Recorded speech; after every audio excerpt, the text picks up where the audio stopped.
కానీ మన జరిగిన ఎన్నికలలో పాలమూరు ప్రజలు మాకు జరిగిన అన్యాయాన్ని దృష్టిలో ఉంచుకొని మీకు బుద్ధి చెప్పారు. అయినా కూడా ఇప్పటికి బుద్ధి తెచ్చుకోకుండా పాలమూరు ప్రాజెక్టును మేము పూర్తి చేసినాము, మేమేదో కంప్లీట్ చేసినాము, 90% చేసినాము, అది చేసినామని చెప్పి తప్పుడు ప్రచారాలు చేస్తున్నాం. మీరు చేసిన పనులన్నీ కూడా ప్రచార ఆర్భాటాలు మాత్రమే, ప్రచార ఆర్భాటాలు. వాస్తవికత వేరుంది.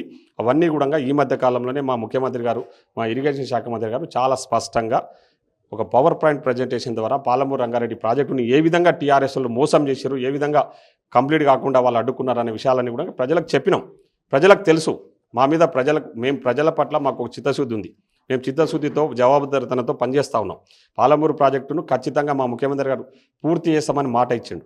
మీరు చేసిన దోపిడీ అవినీతి వల్లనే ఈరోజు కొన్ని పనులు అనుకున్న టైంకు పూర్తి చేయలేకపోతా ఉన్నాం. అది ప్రజలకు కూడా తెలుసు. ఆ విషయాలన్నీ మాకు ప్రజలే చెప్తా ఉన్నారు.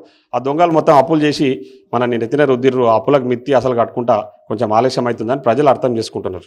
1-2 పథకాలు మిగిలిపోయినాయి, అవి కూడా చేస్తాం.